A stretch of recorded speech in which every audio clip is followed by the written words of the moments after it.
Next up, we have Hunter Youngblood. He's from Tyler, Texas.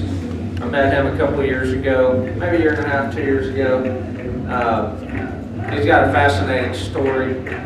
He's been through the ringer. I won't get into it. I'm sure he'll share with you if you want to know, but I will say he does have 50-50, and it came at a price, but he's got it. Let's welcome Hunter Youngblood, Tyler, Texas.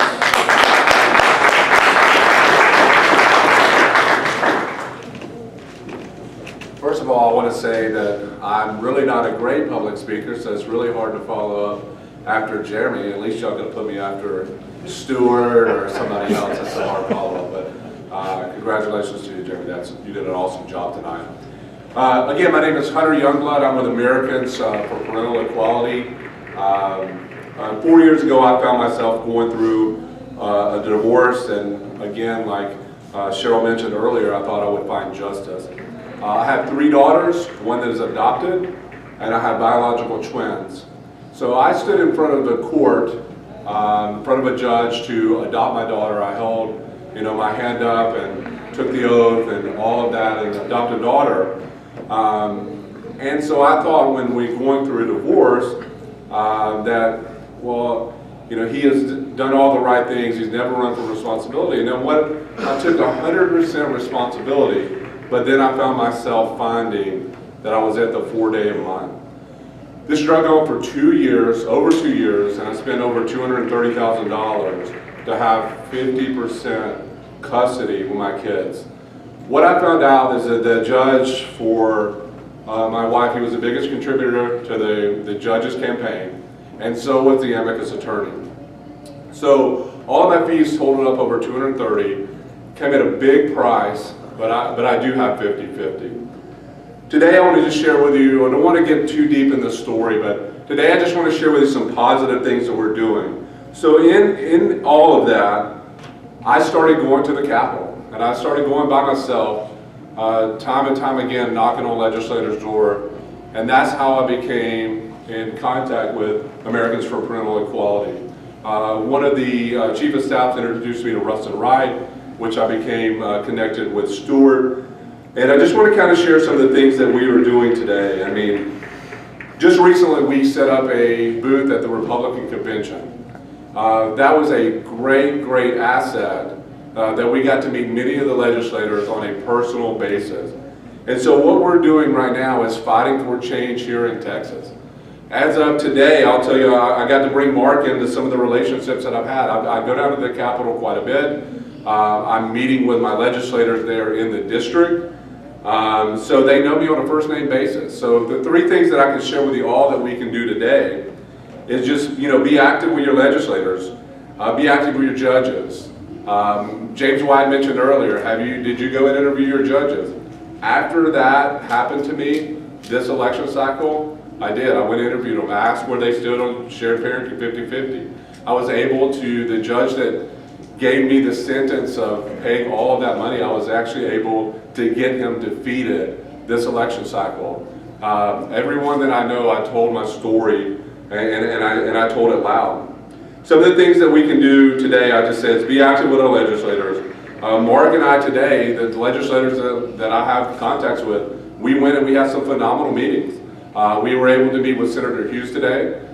We got to lay out our platform for what we thought the rebuttable presumption. We also got to meet with Matt Schaefer's office today. Just 2 of the guys that I have a really good relationship with. What I would tell you guys out there today is if you don't know what to say, it's okay.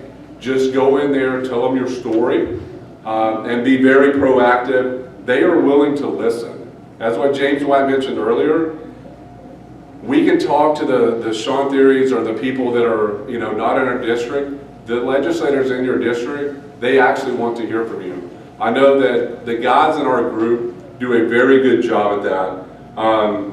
So some of the things I can give you a tip on today is what I do is like Matt Schaefer, my legislator, I called him up and said, hey, can I get a sign in my yard? We're in election season right now. Can I get a sign in my yard? And it just opens up the door for conversation, and they are more willing to meet with you when you start doing things, with them. Then second, some things that we can do is here at Americans for Criminal Equality, we can lock arms with Mark. I mean, we're all here tonight. This is the Americans for Equal Share Parenting event. We can lock arms with Mark, and I can just say that Mark has been instrumental.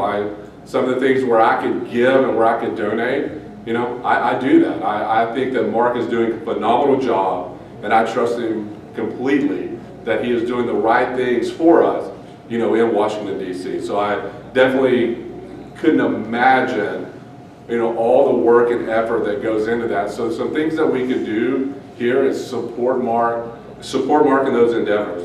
And lastly, I know that James White mentioned this, is that we just need to stay positive. What I can say is, he said it takes 3 to 4 sessions. This is the 3rd session that our group has been working on this. So I just say stay positive. We're working as hard as we can and really just be engaged. I think that if we lock arms with Mark at a federal level, and then we do all the things that we can here at the state level, change will happen. Thank you.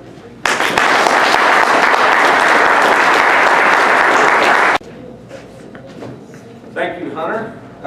I will add on to his story a little bit. There was a judge that was running in Williamson County locally, and I went and actually interviewed him, and I asked him his stance, how he felt about 50-50. He wasn't in office yet. He used to be an attorney with the Attorney General's office, so he's familiar with family law and child support and all that.